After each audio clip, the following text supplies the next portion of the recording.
বিবাহ বিচ্ছেদের পর, তালাকের পর 15 বছর 20 বছর পরেও যদি আবার স্বামী স্ত্রী একসাথে থাকতে চান, সুযোগ আছে যদি তালাক দেওয়ার সময় সেভাবে তালাক দেন।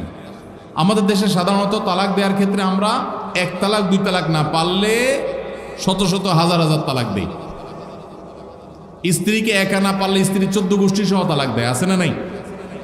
এগুলা বিভ্রান্তি। যারা বিবাহ করেছেন তাদেরকে বলছি, আর যারা বিবাহ করবেন তাদেরকেও বলছি, খবরদার, দাম্পত্য জীবনে স্বামী স্ত্রীর মধ্যে যত বোঝাপড়ার গরমিল হোক, যত গন্ডগোল ফাসাদ হোক, কখনো রাগ উঠলো আর তালাক ঝেড়ে দিলেন, এই কাজটা কখনো করবেন না। আমি আমার এক উস্তাদ খুলনা দারুল উলুমের, ওনার কথা প্রায় বিভিন্ন জায়গায় বলি, হুজুরের কাছে তালাকের মাসআলা নিতে আসলে মাসআলার উত্তর দেওয়ার আগে ওনার গদির নিচে যে বেত থাকতো, ওই বেত দিয়ে আগে একদম পিটাই নিতেন। সে কোনো অফিসার, সে কোনো ব্যবসা প্রতিষ্ঠানের মালিক এসব দেখা দেখি নাই। তালাকের মাসআলা কোনো পুরুষ লোক জানতে আসছে, এই মাসআলার উত্তর দেওয়ার আগে উনি বেতটা বের করে শরীরে যত জোর আছে জোর দিয়ে 4-5টা বাড়ি আগে মারতেন, এরপরে বেতটা রেখে বলতেন, এবার বলো মাসআলা কি। কারণ চুন থেকে নুন খসলেই তালাক। তালাক কি মায়ের হাতের মোয়া? মনে চাইলো তালাক দিয়ে দিলেন। একটা সম্পর্ক থাকা না থাকার ব্যাপার।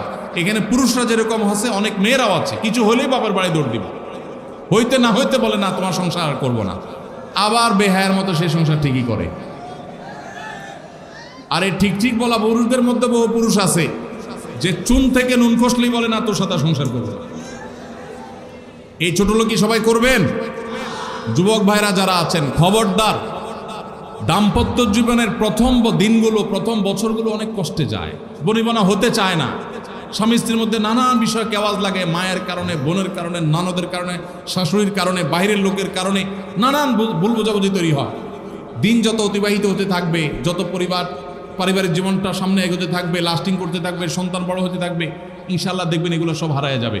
যারা ধৈর্যশীল তারা সবর করে, যারা অধৈর্যশীল তারা আগে ভাগে রাস্তা দুই দিক করে ফেলে। এই জন্য ধৈর্য সহ্য ছাড়া কখনো পারিবারিক জীবন টিকানো সম্ভব নয়। ঘরে ঘরে তালাক হচ্ছে। আমি তালাক নিয়ে একটা লিফলেট তৈরি করছি, ইনশাল্লাহ সেটা অচিরেই হাজার হাজার মানুষের কাছে আমরা পৌঁছায় দিব, যে বিবাহের আগে তালাক সম্পর্কে সতর্ক হন। বেশিরভাগ মানুষ তালাক দিয়ে এসে এরপরে চোখের পানি ফেলে, এসে বলে হুজুর দিয়ে ফেলেছি, এখন কি করব। আপনি যদি 3টা তালাক দিয়ে শেষ করে থাকেন, তাহলে সেক্ষেত্রে আপনার স্ত্রীর সাথে আপনার সংসার করার সুযোগ যদি নষ্ট করেন, গোটা পৃথিবীর সব হুজুর একসাথে হয়ে, মক্কা মদিনার ইমাম সাহেব যদি একসাথে হন, আপনাকে আপনার স্ত্রীর সাথে সংসার করার সুযোগ দিতে পারেন না। কারণ ব্যাপারটা হলো ছুরি মারার মতো। আমার পেটে ছুরি মেরে দিলেন, এরপর আপনি জিহ্বা কামড়াচ্ছেন, আফসুস করছেন। আফসুস আপনি করতে পারেন, আমি আর জীবিত হয়ে যাব না। দাম্পত্য সম্পর্কটা এরকম। এজন্য খবরদার, রাগের মাথায় যদি ডিসিশনও নেন যে তার সাথে আমি সংসার করব না, তখন স্ত্রীকে কিছু বলবেন না। আমি যদি এজন্য বলি, রাগ উঠেছে, পারলে একটা ধাক্কা দিলেন, একটা বকা দিলেন, একটা ভালো কথা বলে বকা দিলেন, গালিগালাজ না, পারলে একটা চিমটি দিলেন। যদি আপনি অন্যায় করে থাকেন তাহলে আপনার বিচার করা যাবে। কিন্তু যদি তালাক দিয়া বসেন, সালাতুন জিদ্দুহুন্না জিদ্দুন ওয়া হাজলুহুন্না জিদ্দুন, নবীজি সাল্লাল্লাহু আলাইহি ওয়াসাল্লাম বলেছেন 3টা কাজ ইচ্ছাকৃত করলে যা হবে, দুষ্টমি করে করলেও তা হবে। আমাদের দেশে বিভিন্ন জায়গায় একসময় ছিল, এখন আছে কিনা জানি না, অনেক এলাকা প্রশাসন, অনেক ভাইয়েরা তারা বড় বড় সাইনবোর্ড লাগিয়ে রাখছে, রাগের মাথায় তালাক দিলে তালাক হয় না। দেখছেন আপনারা এই সাইনবোর্ড? কেউ দুর্ভাগ্য হয় নাই কারণ এরকম সাইনবোর্ড অনেক জায়গায় আছে।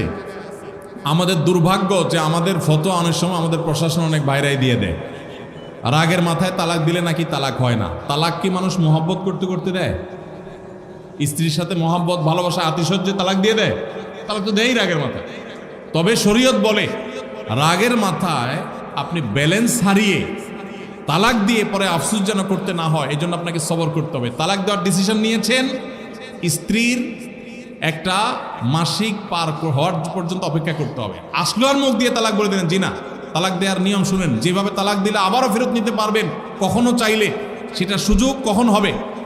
আপনি সিদ্ধান্ত নিচ্ছেন না আর একসাথে আমরা থাকবো না, ওকে ফাইন, পরামর্শ করছেন বন্ধু বান্ধব, বিচক্ষণ মুরব্বী, আলেমুলামা, লয়ার সবার সাথে, তাহলে এবার আপনাকে অপেক্ষা করতে হবে। সিদ্ধান্ত নিলেন আজকে আর কালকে তালাক দিবেন, জি না, অপেক্ষা করতে হবে একটা মাসিকের। মাসিক পার হবে, এরপরে পবিত্রতা আসবে, সেই পবিত্রতার পিরিয়ডে শারীরিক কোনো সম্পর্ক হওয়ার আগে আপনাকে তালাক দিতে হবে।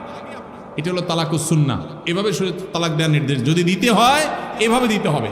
কেন শরীয়ত এতগুলো স্টেপ অবলম্বন করছে জানেন? কারণ শরীয়ত এনশিওর করতে চায় আপনার তালাকটা খুব বিচক্ষণতার সাথে, বুদ্ধিদীপ্তভাবে, সুচিন্তিতভাবে হয়েছে, ঠান্ডা মাথায় হয়েছে, বুঝে শুনে হয়েছে।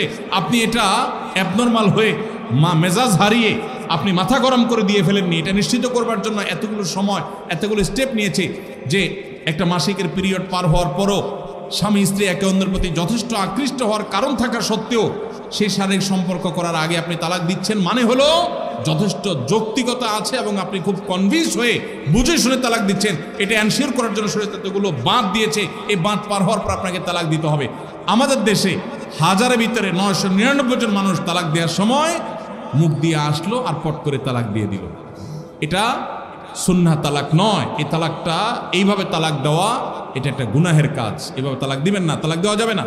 এই জন্য যুবক ভাইরা যারা বিবাহ করবেন ভবিষ্যতে, আপনারা জেনে রাখেন, ঘরে ঘরে তালাক হচ্ছে। ঢাকায় যতগুলো বিবাহ রেকর্ড হয়, আনুপাতিক হারে প্রায় পাল্লা দিয়ে ততগুলো বিবাহ বিচ্ছেদ হয়। ভয়ঙ্করভাবে তালাক বেড়ে চলেছে। কয়েক জায়গায় মাহফিলে গিয়েছি, এলাকার চেয়ারম্যান সাহেবরা বলছে, ভাই আমি চেয়ারম্যান হওয়ার পরে যে বিচার আচার আমার কাছে আসছে, বিসমিল্লাহি করছি তালাকের বিচার দিয়া। একজন বলছেন যে কয়েকদিনের ভিতরে 20-25টা তালাকের বিচার আসছে, আর যেগুলো আমার কাছে আসে সেগুলো তো আমাদের হিসাবের বাইরে। এই জন্য আপনাদের প্রতি উদাত্ত আহ্বান রাখতে চাই, আমাদের সংসারগুলো সব খান খান হয়ে যাচ্ছে। সবাই সংযমী হতে হবে, ধৈর্যশীল হতে হবে। as-sabru জাযাউহু আল জান্নাহ, সবরের বিনিময়ে আল্লাহ তাআলা জান্নাত দান করবেন। সবাই সবর করবেন তো ইনশাআল্লাহ। দাম আর যা হোক, খবরদার কখনো মাথা গরম করে তালাক দিবেন। আমি যেভাবে বলেছি সুন্নাহসম্মত তালাক, এভাবে যদি পিরিয়ড যাওয়ার পরে, সুস্থ হওয়ার পর, শারীরিক সম্পর্কের আগে একটা তালাক দিবেন, এটা হলো সুন্নত। তালাক কয়টা হবে? একটা। একটার বেশি তালাক দিবেন সেটা জায়েজ হলো না। জায়েজ হবে একটা তালাক। একটা তালাক দিলেন, বাস রেখে দিলেন। 2 মাস 3 মাস পার হয়ে গেল, অটোমেটিক সম্পর্ক ছিন্ন হয়ে গেলে দুজন দুদিকে যেতে পারেন, আলাদা বিয়ে হতে পারে। আবার বহুকাল পরে চাইলে নিজেরা শুধু বিবাহ পড়িয়ে আগদ করে আবার একত্র হয়ে যেতে পারবেন। আর যদি আপনি একটা দিয়েছেন, আবার আরেকটা দিয়েছেন, 6 মাস পর আরেকটা দিয়েছেন, দিয়ে 3টা শেষ করে ফেলছেন, তাহলে আর কখনো বিবাহ যদি মক্কার ইমাম সাহেব এসেও পড়ায়, তারপর আর একসাথে থাকতে পারবেন না। আল্লাহ তাআলা আমাদেরকে এই বিবাহ বন্ধন এবং তালাকের ক্ষেত্রে শরিয়াকে মেনে চলার তৌফিক দান করুন। আস-সুন্নাহ ফাউন্ডেশন, উম্মার স্বার্থে সুন্নাহর সাথে।